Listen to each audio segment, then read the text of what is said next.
안녕하세요. 30대 초반의 여성입니다.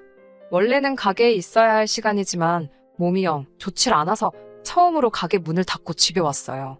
얼마 전 남편과 이혼을 하면서 정신적으로, 육체적으로 많이 지쳤던 모양입니다. 이후로 한 번도 어디 가서 속 시원하게 터놓지도 못했으니 그 피로가 쌓이고 쌓였던 모양이에요. 그래서 고민 끝에 이렇게 사연을 적어봅니다. 마치 대나무 숲에서 임금님 귀는 당나귀 귀라고 외치는 것 같네요. 여기다 다 털어놓고 나면 제 마음이 좀 편해질까요? 이혼하게 된 이유를 말씀드리려면 저와 남편의 배경을 먼저 설명드려야 할 것 같네요. 일단 저는 서울에서 몇 손가락 안에 드는 대학을 졸업했습니다. 이후로는 대한민국 사람이라면 한 번쯤은 들어봤을 법한 회사에 들어갔네요. 이제서야 말이지만 하고 싶었던 일이라기보다는 그렇게 사는 게 맞는 것 같았어요. 대학을 졸업하고 안정적인 직장을 갖는 그것 말고 다른 길은 생각해 본 적이 없었습니다. 하지만 직장 생활을 4년 정도 하다가 때려쳤어요. 회사 생활에 적응을 못하고 그랬던 건 아닙니다. 오히려 처음 하는 사회생활이다 보니 의지와 열정도 있었고 패기도 넘쳤지요. 주중주말 할 것 없이 제 한 몸을 바쳤다 표현해도 좋을 만큼 열심히 일했어요. 하지만 그 때문인지 한 번은 사무실에서 쓰러지고 말았습니다. 그 길로 바로 앰뷸런스 타고 응급실을 가게 되었지요. 병원에 누워있는데 문득 그런 생각이 들더라고요. 이렇게 사는 게 맞나? 죽기 살기로 일해서 회사 좋은 일만 시키는 건 아닌가? 이 정도 열정이라면 뭐래도 난 잘할 수 있을 것 같다는 겁이 없었던 거지요. 돌이켜 생각해보면 솔직히 회사 생활이 마음은 편했습니다. 제가 그랬다는 건 아니지만 설렁설렁 시간만 때워도 한 달에 한 번씩 돈 들어오잖아요. 마음 고생할 일도 없고 그렇기에 회사를 관두고 장사를 시작하겠다라는 생각을 행동에 옮기기까지가 쉬운 결정은 아니었습니다. 그리고 그때만 하더라도 제가 요리의 요자도 모르는 사람이었거든요. 결국 고민 끝에 일단 아르바이트라도 해보자는 결론을 내렸습니다. 그렇게 퇴근 후에는 집 근처 식당에서 일을 하기 시작했어요. 설거지부터 시작해서 서빙에 고기 굽기까지 안 해본 게 없습니다. 돈을 번다기보다는 수업을 듣는다는 생각으로 열심히 다녔어요. 그렇게 6개월 정도 해보고 할 수 있겠다는 확신을 갖게 되었지요. 스스로에 대한 확신은 생겼지만 더 큰 관문이 남아있었으니 바로 부모님을 설득하는 일이었습니다. 부모님께선 항상 입버릇처럼 제가 얌전히 회사 생활하다가 좋은 사람을 만나서 결혼하면 좋겠다고 말씀하셨거든요. 그런 부모님께 제가 식당에서 일을 하고 있다는 것과 앞으로 식당을 차릴 거라고 했을 때 어떤 반응이셨을지 상상이 되실까요?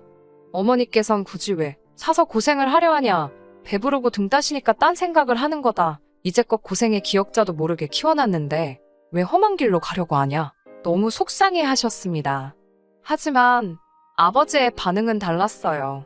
아버지께선 그 정도로 노력을 해보고 하는 이야기라니 말리지 않으시겠다며 사업도 다시 일어날 수 있을 때 해보는 게 좋다. 이렇게 된 거 한번 열심히 해보라고 절 응원해 주셨지요.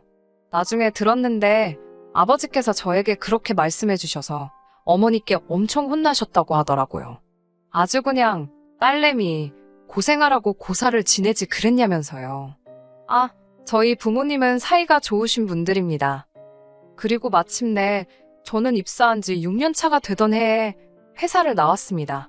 친구들과 지인들의 반응은 크게 두 갈래로 나뉘었어요. 대단하다와 미쳤다였지요. 모두 다 응원이라 생각하고 회사에서 멀지 않은 곳에 위치한 신축 오피스텔 상가에서 배달 전문 국밥집을 열었어요. 그리고 음식점은 제 예상보다 빠른 속도로 성장해 나갔습니다. 오픈한 지 4개월 만에 저 혼자서는 감당하기 어려울 만큼 주문량이 늘었거든요. 물 들어올 때 노저우라 하잖아요. 저는 고민 끝에 조금 더 큰 평수의 가게로 위치도 옮겼고 배달만 하던 가게에서 내부에서 식사도 가능한 식당으로 규모를 키웠습니다. 배달만 하던 때와 달리 홀손님을 받기 시작하자 아무래도 자주 오시는 단골 손님들과 친분도 쌓이기 시작했어요. 그리고 남편은 그 손님들 중 한 명이었지요. 무슨 출석 도장이라도 찍듯 일주일에 두세 번은 가게를 찾아왔는데 매번 똑같은 메뉴만 먹어서 모른 척을 할래야 할 수가 없었어요. 그러다 하루는 자기 아는 동생이 빵집을 오픈해서 거길 갔었는데 제 생각이 났다며 디저트 몇 가지를 두고 가더라고요. 솔직히 동네 장사다 보니 손님들이 떡도 가져다 주시고 뭐 이런 거 저런 거 소소하게 챙겨주시는 경우가 종종 있어요. 그래서 남편의 디저트도 그런 뭐랄까 이웃으로서의 호의라고 생각했지요. 하지만 남편의 간식 공세는 점점 빈도수도 잦아졌고 가격대도 높아져 갔습니다. 단순히 이웃의 호의라고 생각하기엔 조금씩 불편하게 느껴지더라고요. 게다가 식사를 공짜로 줄 수는 없었으니 의도치 않게 일방적으로 받기만 하는 상황이 되었고요. 고민 끝에 남편에게 부담스럽다고 솔직히 털어놓았습니다. 그러자 남편은 그렇게 생각할 줄은 몰랐다며 사실은 저를 좋아했답니다. 그러면서 저를 진지하게 알아가고 싶다고 하더군요. 생각지 못한 남편의 고백이 당황스러웠지만 남편이 쑥스러운 듯 죽벽거리는 모습이 왠지 순진하게 느껴져서 제 마음에 문이 열렸던 것 같아요. 저는 남편에게 생각해보겠다 했고 그렇게 일주일 후 저희는 정식으로 사귀는 사이가 되었습니다. 남편은 중소기업을 다니는 평범한 직장인이었습니다. 벌이가 넉넉한 건 아니었지만 사람과 사람이 만나는데 돈이 전부는 아니잖아요. 성실하고 자상한 남편의 성격을 보고 결혼을 결심했습니다. 사실 이 밖에도 남편은 여러 가지 좋은 점이 있던 사람입니다만 결혼해서 이혼까지 한 마당에 제가 전 남편 추켜 세워서 어디다 쓰겠어요? 그냥 제가 바보같이 남편의 성격 하나만 보고 결혼을 결심한 게 중요한 거고 어리석었던 거지요. 남편에게는 위로 나이 차이가 제법 나는 누나가 한 명 있습니다. 결혼 전에는 만나보지 못했고요. 사실 제가 몇 번이고 만나보고 싶다고 남편에게 말은 했었거든요. 주변에서는 신우될 사람을 못하러 만나고 싶어 하냐며 저더러 특이하다, 이상하다 했지만 저는 어차피 한 가족이 될 사이인데 미리 친해져서 나쁠 게 있나? 그렇게 단순하게 생각했어요. 또 저는 남편과는 달리 외동으로 자랐다 보니 신우가 생긴다기보다는 친한 언니가 생기는 거라고 한마디로 멍청한 착각을 하고 있었거든요. 아무튼 남편에게 왜 당신 누나는 날 만나고 싶어 하지 않아 하냐니까 남편이 축벽거리더니 자기가 쪽팔려서 못 보여주겠답니다. 그리고 그때는 뭐가 쪽팔린다는 건지 남편이 정확히 말해주지 않아서 몰랐는데 결혼 후 제가 직접 겪어보니까 너무나 이해가 되더라고요. 저희 신우는 사고방식이 아주 글러먹었습니다. 상식이라는 게 없고 지 멋대로이지요. 자기한테 불리한 상황이 되면 보통 사람들은 잘못을 인정하고 사과를 하면서 어떻게든 상황을 수습하려고 하잖아요. 그런데 신우는 그런 게 없습니다. 잔머리를 쓰거나 거짓말을 해서 상황을 모면하려고 하지요. 게다가 이기적이기도 얼마나 이기적인지 남의 사정이란 건 안중에도 없습니다. 한 번은 이런 일이 있었어요. 결혼하고 얼마 지나지 않아 있었던 일입니다. 신우에게는 8살짜리 아들이 있었는데요. 어찌나 극성맞고 말을 안 듣는지 유치원 원장 선생님이신 저희 친정어머니께서도 상견례 자리와 결혼식에서 시조카를 보시고는 고개를 절레절레 저으실 정도였네요. 저는 결혼 전부터 거북이를 한 마리 키우고 있습니다. 원래는 강아지나 고양이를 입양할 생각이었는데 식당을 운영하게 되면서 아무래도 털 날리는 동물은 안 되겠더라고요. 친구들은 저더러 걱정을 사서 한다고 무안을 줬지만 솔직히 아무리 조심한다고 해도 옷에 붙은 강아지나 고양이 털이 식당에 딸려갈 수도 있잖아요. 위생은 식당의 생존과 직결되는 부분이다 보니 조심스러울 수밖에 없었네요. 고민을 거듭하는 절 보고 한 친구가 저에게 거북이를 선물해 주었습니다. 손도 많이 안 가서 키우기 어렵지 않고 또 계속 보고 있으면 은근히 예쁜 구석이 있다면서요. 그리고 그때부터 지금까지 가족처럼 키우고 있지요. 그리고 이게 문제가 될지는 몰랐네요. 신우 아들이 제 거북이를 엄청 좋아합니다. 신우의 사적인 부분이라 이렇게 이야기를 해도 될지 조심스럽습니다만 신우가 사는 형편이 좋지가 못해요. 누구 하나 저에게 속 시원히 말해준 사람이 없어서 신우가 왜 그러고 사는지는 저도 잘 모르고요. 아무튼 반지 합방에서 신혼부부와 그 집 아들 그리고 더 어린 딸까지 내 식구가 같이 살고 있었는데 솔직히 말이 반지하지 집안에서 햇볕 한 점 보기 어려울 만큼 지하나 마찬가지인 곳이었습니다. 신우말로는 곧 아파트로 이사갈 거라고 했지만 처음엔 저도 괜한 오지랖으로 거기서 옴짝달싹 못하고 시조카드라고 지내는 신우가 안쓰럽더라고요. 그래서 몇 번 신우가 저희 집에 놀러가도 되냐고 물어봤을 때 그러라 했었습니다. 그런데 그게 화근이었지요. 신우는 제 말 뜻을 아무 때나 와도 좋다쯤으로 이해했나 봅니다. 이후로 연락도 없이 찾아오기가 여러 번이었거든요. 저는 화요일에 가게 문을 닫았고 남편은 다른 직장인들처럼 주말에 쉬었습니다. 그렇다 보니 신혼인데도 서로 얼굴 볼 시간이 많이 없었던 게 사실이에요. 그렇다고 해서 그 점을 불평하진 않았습니다.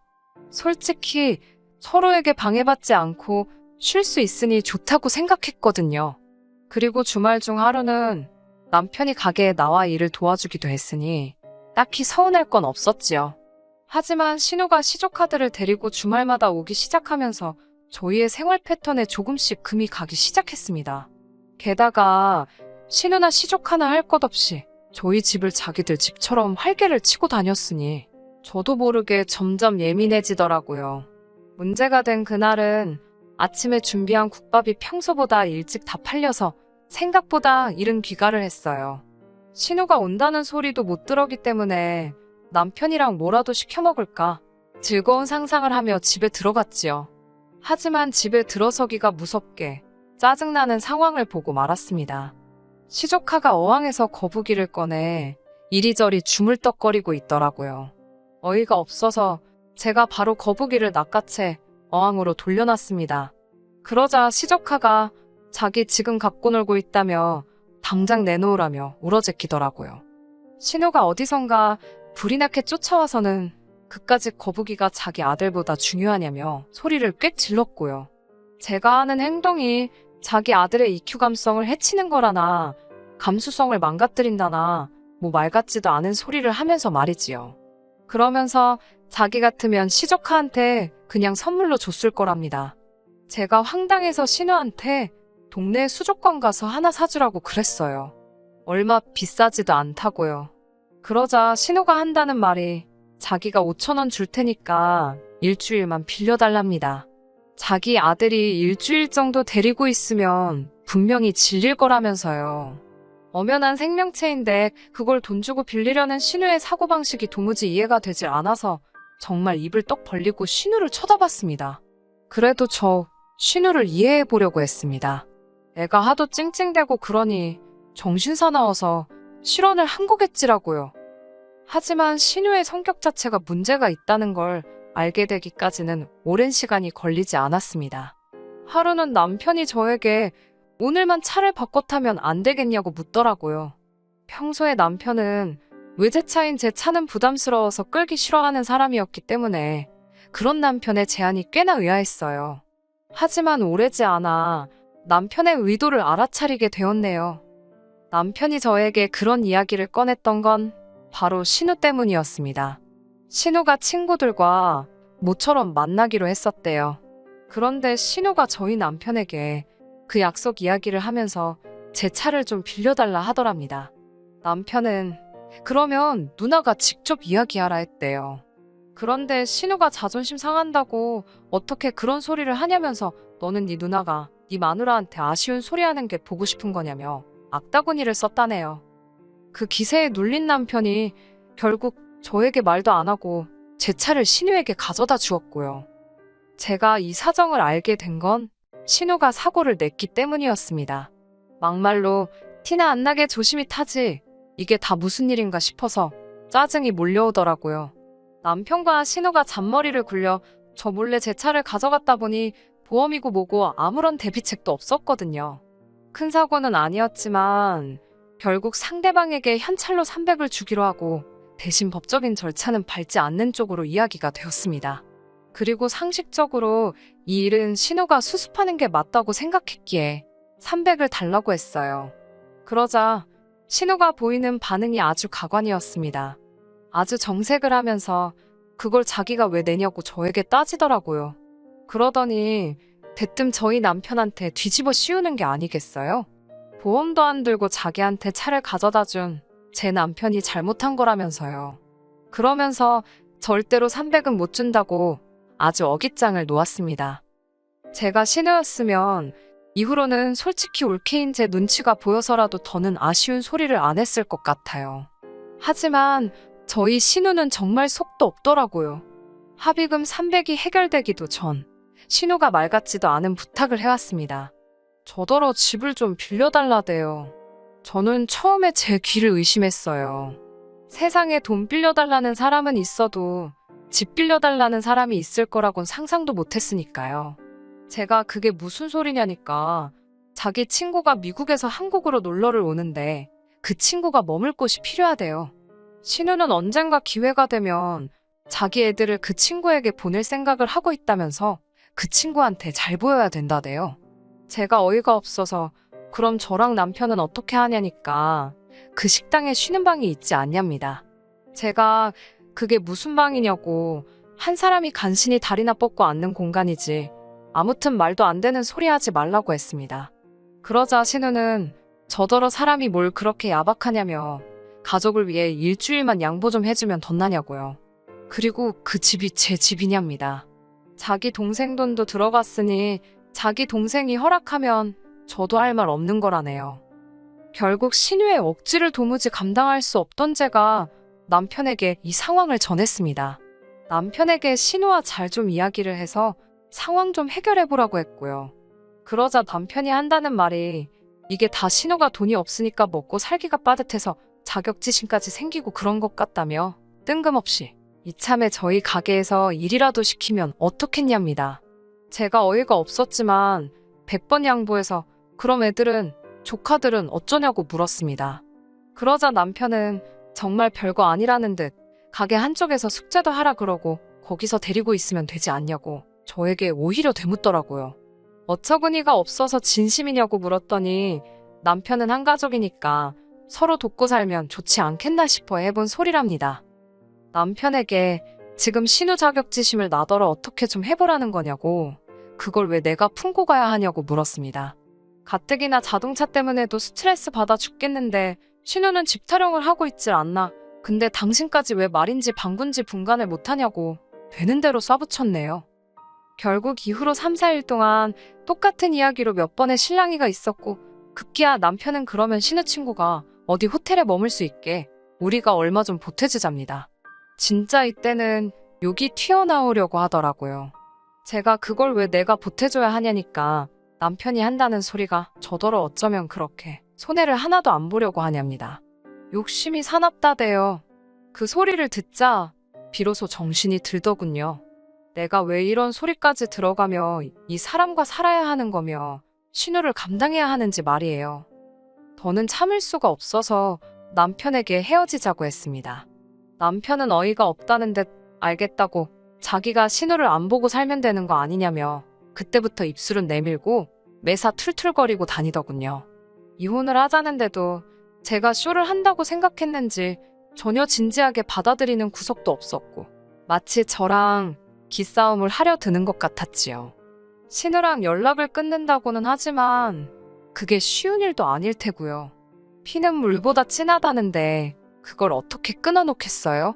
그리고 솔직히 그 밖에도 재산이라던가 여러 가지 요인들을 고려해봤을 때 더는 남편과 결혼 생활을 유지한다고 해서 저에게 나아질 건 아무것도 없겠더라고요. 그래서 결국엔 이혼했습니다. 아, 이런 계산을 결혼 전에 할 수 있었다면 얼마나 좋았을까요? 남편과 제 사이에는 아이도 없었고 생활비를 제외하곤 각자 돈 관리를 하고 있었기 때문에 이혼 과정은 어렵거나 복잡하지 않았습니다. 이후로 저는 처음 장사를 시작했던 초심으로 돌아가 열과 성을 다해 가게에만 신경 쓰고 있습니다. 이혼까지 하고 돌아보니까 삭막하게 들리겠지만 절 배신하지 않는 건 돈밖에 없다 싶더라고요. 그래서 오늘도 열심히 돈 벌고 왔네요. 그 300은 이혼할 때 남편 몫에서 제가 셀프로 정산했습니다. 남편은 그런 법이 어딨냐고 따졌지만 저도 지지 않고 내 차를 나한테 말도 안 하고 네 누나한테 가져다 준 거부터가 범죄라고 한번 민사라도 걸어볼 거냐고 맞불을 두니 입을 딱 다물던걸요? 이후로 남편이나 신우나 어떻게 살고 있는지 정확히 들은 바는 없습니다. 관심도 없고요. 지들 멋대로 살겠지요. 뭐, 제 알바인가요? 그래도 여기 와서 신나게 한 20분 떠들고 나니까 마음이 좀 개운해지네요. 내일은 오늘보다 더 힘내보겠습니다. 저한테 응원의 박수 좀 부탁드려요. 끝까지 들어주셔서 감사합니다. 오늘의 사연은 여기까지입니다. 구독과 좋아요, 알람 설정 부탁드리고 더 좋은 사연으로 다시 찾아뵙겠습니다. 감사합니다.